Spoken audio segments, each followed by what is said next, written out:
Assalamualaikum warahmatullahi wabarakatuh.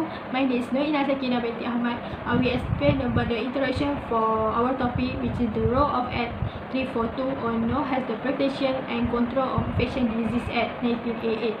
This act the only authorized to that exists in Malaysia to combat any infectious disease that emerges, either is strictly stipulated under this act or not, like the coronavirus disease. Coronavirus disease categorized as infectious disease based on Article 10 under first schedule of this act. It stated that any life-threatening microbial infections due to emergence of this new infectious disease, which is the COVID-19, the role of Act 342 was precautionary and its effectiveness to combat this infectious disease. Nanti have proposal to amendment this act. Okay, why this happened? You can see in the situations on during the Sabah election, it still conduct even that time have a higher of cases of COVID-19. This is because Minister of Act no power to stop the elections, but the only person that have power to cancel or to propose this election is Yang di-Pertuan Agong, that it can declare the state of emergency. Hi, Assalamualaikum. I am your Hidayatu Aina. Prevention and Control of Infectious Diseases Act 1988, or known as Act 342, is an act to amend and consolidate the law relating to the prevention and control on infectious diseases, as well as providing for other matters connected with. Recently, Act 342 had been used again as the infectious disease known as coronavirus or COVID-19 have hit almost country including Malaysia. According to Health Minister, Datuk Seri Adham Babel said that COVID-19 is a new pandemic that occurs all around the world, so the first schedule of Act 342 must be amended in order to list the COVID-19 diseases as a contagious disease with the power of the Minister to list it under Section 30 of Act 342. The COVID-19 had been categorized under Article 30, first schedule of Act 342, which stated that any life-threatening microbial infection. Since that, Act 342 had placed an important role to all the people to obey all the rules and regulations. All the rules and regulations under Act 342 is a compulsory for all the people to comply with in order to reduce the cases of the COVID-19. As we know, Malaysia's government had decided to implement the Movement Control Order (MCO) started from 18th March 2020 until the 31st August 2020 nationwide. The MCO was made in accordance with the Act 342. The Malaysian Government Gazette, the Infectious Disease Prevention and Control, which is Waste in Local Infected Areas, Regulation 2020 as the effective for the period from MCO declared. The objective of Act 342 created is because of the contagious disease that may bring death to all the people if there is no action taken from the authorities. The Prime Minister had announced that all the people must follow the Standard Operating Procedures (SOP), and if the people had breached the SOP, they might subject to an action such as fines and imprisonment, or both. According to Part 5, Act 342 stated that the all offences and penalty where any person who contravenes this act commits an offence under Section 22. Once the Prime Minister had declared the influences of COVID-19, preventive measures had been taken under the act to prevent the infectious diseases from an infected area. As an example, the officers had an authority under Section 7 Act 342, which is to conduct a medical examination on people, animals or any other things upon arrival in this country. Other than that, the officers also had an authority to make an order that the place believed to be contaminated be disinfected until they're satisfied. The officers also can give an order to the people that being infected to be transferred to a place in order to be quarantined at least 14 days and detained for further observation. As we know, COVID-19 cases are increasing day by day. All people are advised to practice social distancing and follow all the SOPs given. Since many people had breached the SOPs, the Ministry of Health wants to increase the penalty rate for compound offences under Act 342, which from the current rate, which is 1,000 to 10,000, but it gets a different reaction from public. Some some of the people, like virologists, believe that the increasing of fines would not ensure that the amount of people commit violations under the Act 342 can be reduced. And at the same time, public health and some of the legal experts believe that the action should be supported due to the effect of the violations of the rules under the Act, which will affect the public as well as related to public safety and health issues. Some of the people also not agree since the Act 342 was enacted in 1988 back and the 1000 rate was reasonable in 1988, but now the rate of the compound must be reviewed since it is a new infectious disease attack Malaysia. By increasing the rate of the compound, the people may be more alert about the SOPs given. The Act 342 should be gazetted in 2020 because it has many rules and regulations should be reviewed since the Act 342 has long been curated. The new amendment to Act 342, Prevention and Control Infectious Diseases Act 1988, would focus on the punishment and compounding of violations. The Health Director General, Tan Sri Datuk Nur Hisham Abdullah, told in the press conference that the suggested revisions will be made to Section 1, Section 24 and Section 25 of the Act 342. Therefore, the Act must be reviewed since the cases of COVID-19 did not reduce from time to time. That's all from me. Thank you. Assalamualaikum, my name is Nur Azlina and I'll be explaining about the positive impacts from implementations of Prevention and Control of Infectious Disease Act 1982 in a bracket at Act 342 in handling the pandemic of COVID-19. So one of the positive impacts coming from implementation of Act 342 is that it managed to help the government in curbing the cases of COVID-19 in Malaysia. So on March 18, 2020, the government of Malaysia executed the Movement Control Order, MCO, in order to prevent COVID-19 from spreading all over the country. MCO also has been executed for 46 days from March 18, 2020 to May 3, 2020. And on May 1, Tan Sri Muhyiddin Yassin, the Prime Minister of Malaysia, announced the Conditional Movement Control Order, CMCO, starting from 4 May 2020 to June 9, 2020. So these implementations of MCO and CMCO has showed positive impact as Malaysia was able to reduce the cases of COVID-19. According to the Statista Research Department, it shows that on March 18, the cases of COVID-19 recorded in Malaysia was 170 cases, and while on June 9, it decreased to 7 cases only. And the government's introduced a Recovery Movement Control Order, RMCO, as the way to recover the economy of the country. So during this RMCO, the interstate travel was allowed and other sectors of economy were also allowed to operate with the condition provided by the government. And Malaysia has been recognized as one of the most successful countries in the world in handling and controlling the COVID-19 pandemic. So this can be seen as an achievement for Malaysia as the country being recognized by the international community. And also the government of Malaysia also announced that August 1, 2020, wearing a mask in public areas will be mandatory under the Act 342. Those who were found violating the Act will be imposed with 1,000 ringgit Malaysia or jail sentences or both. So the implementation of Act 342 is to ensure that the people are following the standard operating procedure as stated by the government.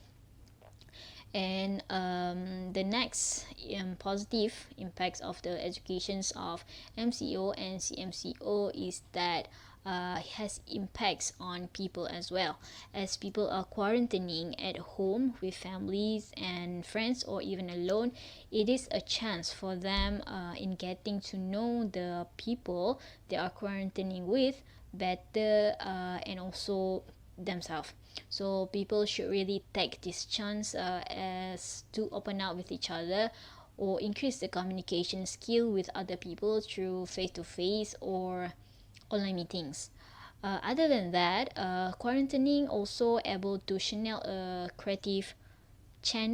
creative side of us. So with the MCO in the middle of the COVID-19 pandemic, where people are unemployed due to the circumstances, it is important for us to be creative on what can we do to survive during this pandemic.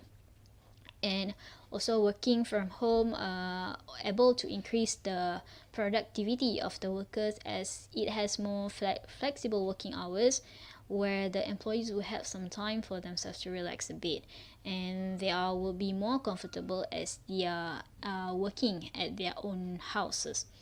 And for the next impacts, positive impact is that it also has positive impacts towards the environment. So according to Dr. Nurul Nadrah Akila Tukimat, senior lecturer at the University Malaysia Pahang, Faculty of Civil Engineering and Natural Resources, said that the implementations of MCO has indirectly led to the positive impact on the rate of air pollution and greenhouse gas emission to the global climate system. With the educations of MCO, human activity were restricted, as they are required to stay at home during this time. Therefore, it indirectly positively affect the air quality, since there are less vehicle on the road. Flights also were postponed, and restriction on the construction and industrial activities. So since the MCO has been enforced, air quality has improved dramatically due to the reduced emissions, and particulate matter in the air has decreased by half. We also heard the news about the Melaka River, which is being more cleaner and greener during the MCO, and also the air quality in the country of Malaysia has been improved. Thank you. Assalamualaikum warahmatullahi wabarakatuh. My name is Nur Izanis binti Kamarusani. So today I'm going to present the weaknesses of Act 342. So every act that been proposed and amended in the country is for benefit of the people and the government. But how if the acts have some weakness? The first weaknesses of Act 342 is a burden to people. As we know, wearing a face mask is a mandatory in the public area or in the public transport. If not, the individual can be compounded up to 1,000 ringgit Malaysia, or will be imprisonment for about 6 months. But do you know, for a people, 1,000 ringgit as a fine is a big compound, especially in the COVID-19 pandemic, as we know the unemployment rate also increasing in May for about 5.3% compared to the April, which is 5.0%. So as the unemployment increasing, so the people also have a financially affected, as they lost their own income. They also a study that stated that 60% workers can only survive for 1 week to bear a household expensive. This is show how fragile the Malaysian economy itself to facing the pandemic COVID-19. For example, if the person or individual that been captured to be neglect of the mandatory of wearing a face mask, the person need to be imprisoned for 6 months. If the person was the head family or the person who find the income be imprisoned, who will take care of the family of his?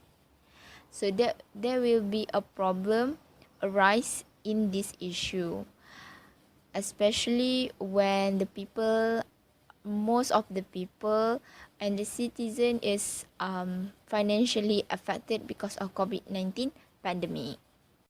So the second weakness of the Act 342 is injustice towards people. What is injustice? Is injustice is being unfair or being treated unequally among the people. So this issue, injustice to the people, this issue is come out when the one minister was come back from abroad.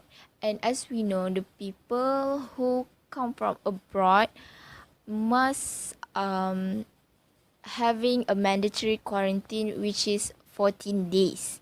But this minister neglect the responsibility to having a mandatory quarantine at home and shown up at the parliament after 6 days, only 6 days after he come back from a Turkey, which is this is wrong. So this issue have affected the minister dignity as and a leader to be a good example toward the people. This issue is become bigger when the people or the citizen keep comparing the minister issue or the minister problem with one of the citizen, which is Puan Nur Imah Muhammad Hashim, which is she been compound for about 8,000 ringgit and imprisonment for 6 months because neglect of a mandatory quarantine. So she was having breakfast at the public restaurant and been catch by the public that she wearing a pink bracelet, which is mean she need to having a mandatory quarantine at home. So this issue is getting bigger, but the Ministry of Health has solved this problem by compound the minister 1,000 ringgit for he neglect the mandatory quarantine. That's all from me. Thank you. Assalamualaikum warahmatullahi wabarakatuh. My name is Nur Zuhaira binti Zahri. As for the conclusion, the Prevention and Control of Infectious Diseases Act 1988 or Act 342 will be sufficient enough to curb any infectious diseases.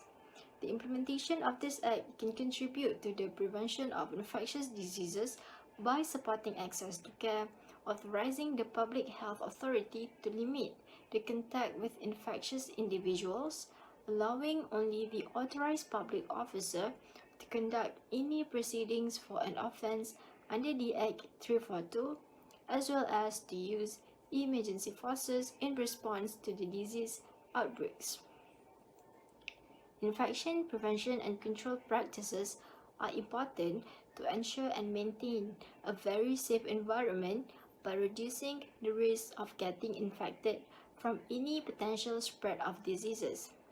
Moreover, this act has shown that the government has adopted specific measures to prevent, reduce, and to combat the threat. Therefore, it is crucial for the government to implement any act that is necessary as well as to make any amendment if needed. Hence, the effectiveness of this act, along with the strict implementation of standard operating procedures (SOP) in curbing the disease outbreaks will yield good and positive results. That's all from us. Thank you so much and Assalamualaikum.